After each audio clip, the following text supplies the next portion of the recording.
Hi. Hi, Yate. Welcome, welcome, welcome. How are you doing today?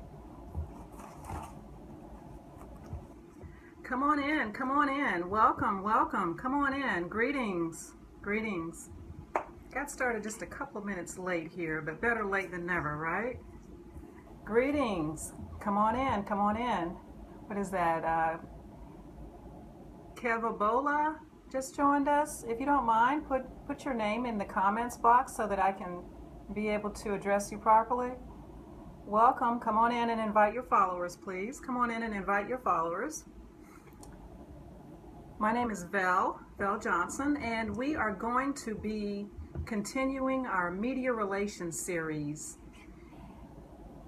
PBE06 just joined. Welcome, welcome. If you don't mind putting your name in the comments box, then that way I'll know your name and I can address you. Kevin, wonderful. Oh, you're coming from Africa. What time is it in Africa, where you are? What time is it? Is it morning? It's about 7:35 Eastern Standard Time, where I am on the East Coast in the U.S. Anyway, let's get started. If you don't mind, everyone, just invite your followers, and we'll just keep moving. As I said a minute ago, we are going to be 2:30 a.m. Wow, you're up late. You're a night owl, I see. We're going to be continuing our series on media relations. Some of you may have been with me from day one, where we started talking about preparing for your media relations campaign. 22123, welcome. Come on in and invite your followers. Thank you for joining us. On day one, we talked about how to prepare for your media relations campaign. And on day two of our media relations series, we discussed lights, camera, action. Now what? Now that you're at the interview, what things can you do to ensure that your interview goes well? Now here we are at day three of our media relations series, and as you may have noted in the when you first logged on to the scope, this one is about, now that you've achieved your 15 seconds of fame, how do you maintain longevity and build credibility for your business? Now that you've already entered into your media relations campaign and you've had 1, 2, 3, or maybe a series of interviews, what can you do next? What are the next steps? Okay, it's about maintaining your credibility. So beyond the 15 seconds of fame, enter a 1 in the comments box, please, if you've had an interview opportunity, if you've been interviewed via newspaper, TV, if you've had a magazine interview, any type of media interview, just put a 1 in the comments box, please, so that I can see what kind of experience we may be working with this evening or this morning. Anyway, first I'd like for us to focus on, I have 3 steps, okay? First of all, if you're taking notes, this is going to be a quick scope, no more than about 15 or 20 minutes. All right, talk with Yate. I know you've had an interview opportunity or 2 or 3. So you have some great stories to share. This is going to be a quick scope. Oh, Kev, you've also, wonderful, wonderful, wonderful. Okay, great. So you all may be able to contribute to the content that I'm going to be providing tonight. I think this is going to make for a healthy dialogue since you've had some experience. One thing I think is very important to do immediately after, say if it's a television interview that you've had, it's very important to be able to go back and get a copy of the tape or the link and assess yourself. You want to go back and look at the tape and review it first of all and assess for accuracy. Go back and look and see, how did you do? How did you answer the questions? Did you answer them appropriately?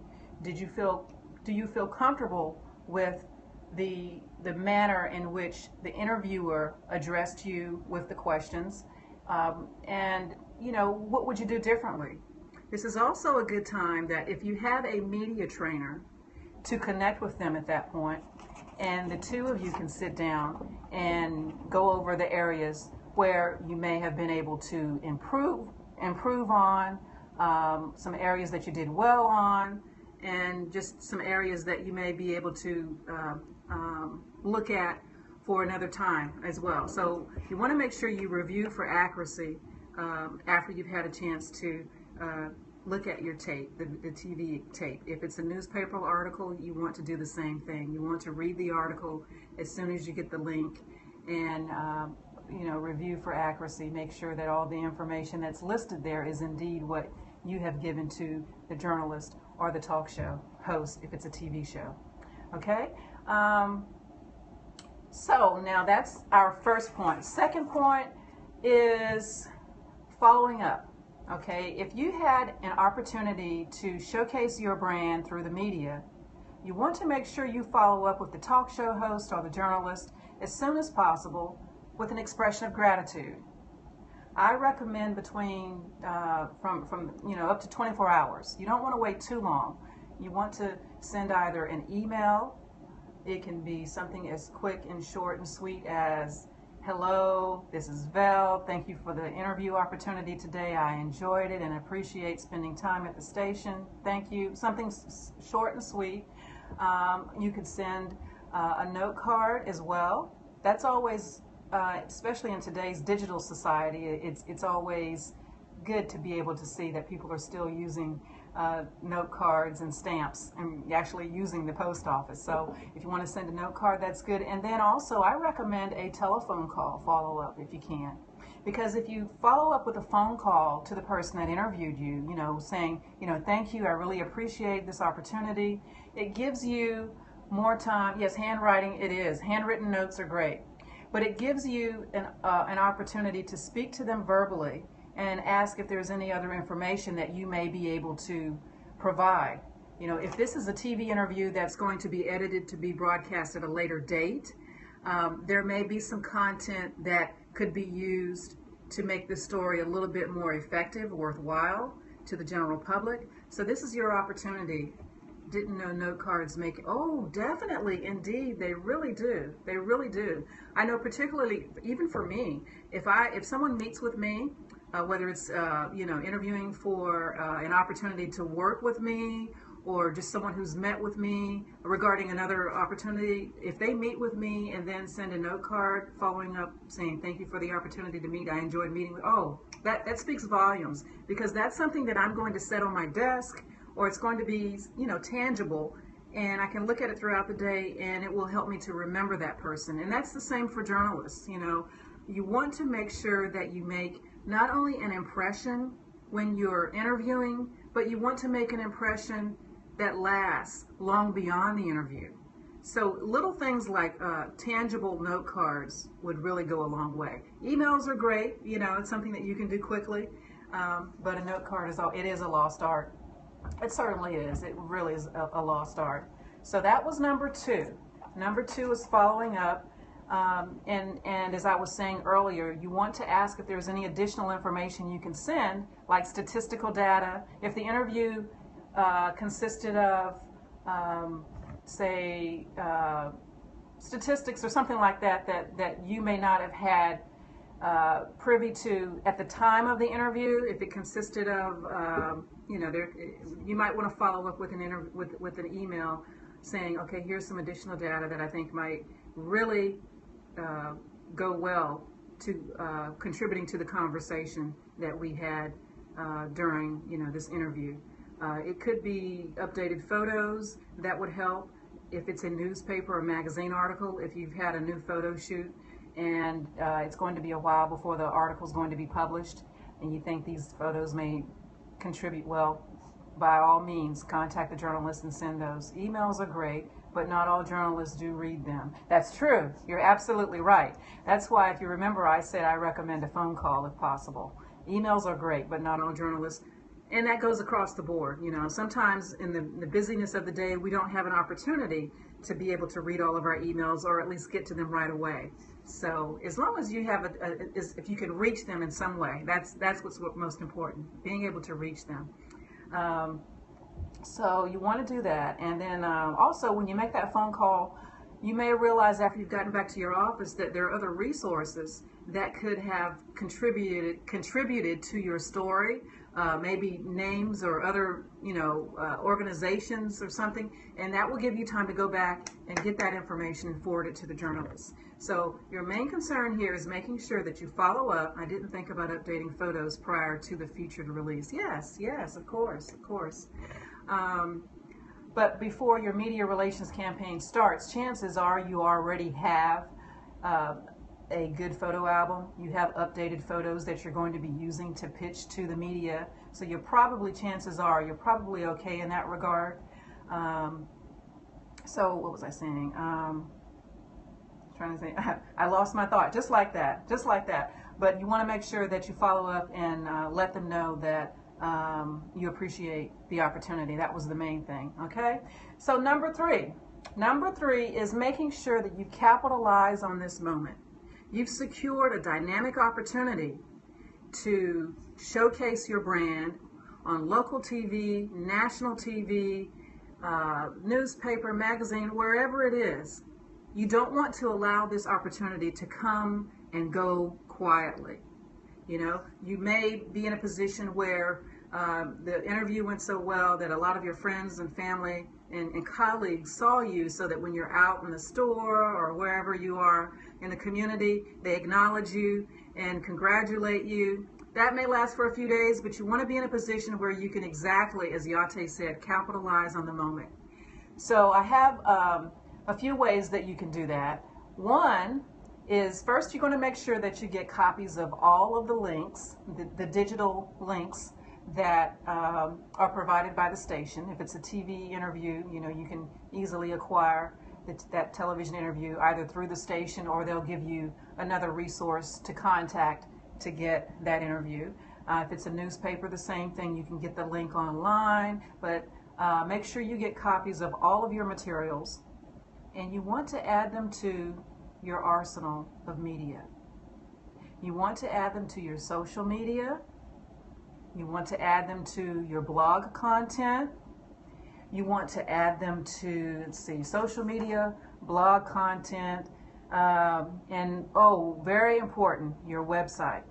I always encourage my clients, if they're very serious about having a presence and being competitive with their business, that they have a media relations tab or a media or a press tab on their website, so that they can add all of their materials, all of their media information on that site, and people can add it and can easily have access to it.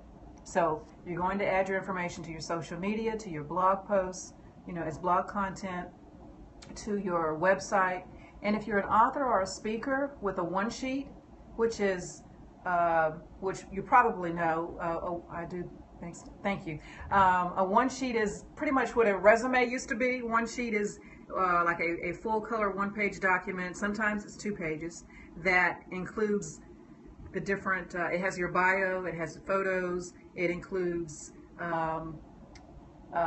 perhaps media, logos, and content and contact information. You want to include your media information to your one sheet as well. So if you've been on 2020 and CNN and Fox News, and then you can add the logos to those individual media outlets to your speaker's one sheet, that's really going to go a long way for you when someone is looking to maybe bring you on as a speaker for their organization. Hi from Atlanta. Hello. Thank you for joining us. So that was number 3. Capitalizing on your press attention by showcasing it. Now, I don't want to hold too much of your time this evening, so we're just going to do a brief recap. Again, my name is Val Johnson, and I am with Visage Communications. Visage Communications is a full-service public relations consultancy that is designed to bring greater ways to enhance your brand through public relations campaigns, media relations, special event coordination and management. There's just a host of things that we do for businesses and individuals that are looking to get greater visibility. You can visit me online by going to my website. You can just click on my biographical information and go to my website, which is www.visagecommunications.com. That's V as in Victor, ASAJ, communications.com, and learn more about the things that we do in our local community and abroad. And also, if you're interested in having one-on-one laser coaching to facilitate your overall needs for your business, I encourage you to contact us. You can go to our contact us page on the website, and send me a note, and I will get it, and we can schedule time to see what would be best to discuss how we can adequately assist you. If you're interested in laser focused coaching, go to the PR coaching tab on the website, and you can read the information there, and it will also allow you to be able to connect with us in a way that we can be able to assist you most appropriately. Thank you, Yate. I appreciate that. That is my website address that's listed there, visagecommunications.com. So again, just to do a brief recap for those that may have entered the scope a little late, the 3 steps that we want to make sure we have in place for making sure that our business has longevity and credibility beyond the 15 seconds of fame, as I call it, which is beyond the 15 seconds of media opportunity we've received. First, we want to make sure that we review the information for accuracy. Okay, if it's a TV interview, we want to make sure that we go back and look at the tape, and if we said something that wasn't quite accurate, we want to make sure that that's corrected next time. Okay, review all of the media links for accuracy. Connect with your media trainer if you have one, or your PR professional, and they can give you feedback regarding what you may have been able to do differently or what you can do better next time. Okay. Number 2 was follow up with the talk show host or the journalist that interviewed, and thank you for adding that information. Kev says, what happens when journalists publish different information from what you provided? Well, that does happen sometimes, and it's not good. You can contact them and let them know. If they publish, of course, if it's a TV clip, they can't change that unless they've edited it, in a way that makes you look really crazy. But if they publish a quote of yours that's really not your quote, that's not ethical. Okay, that's not ethical. So I recommend that you contact them and let them know, and maybe consider not using that particular journalist again in the future once you find out that's what they've done, because it's really not ethical. Okay. Number 2, as we were saying, follow up with the talk show host and make sure that you build that rapport to let them know how much you appreciated the opportunity. And we mentioned sending an email, making a telephone call, or dropping a note card. The main concern there is being able to establish that credibility. And you never know, just little thoughts of kindness like that can go a long way. So the 3rd one was capitalizing on your press attention by showcasing it on your website, through social media, through your blog content, speakers one sheet. You want to do those things so that you can have consistency in your brand building, okay? Consistency in nourishing your brand is very important if you're serious about maintaining longevity. Kev, have you had a situation where you were misquoted by the media? You made a comment earlier that now I'm concerned about. Was that an experience that you had where you were misquoted by the media? And if so, what did you do? How did you handle that?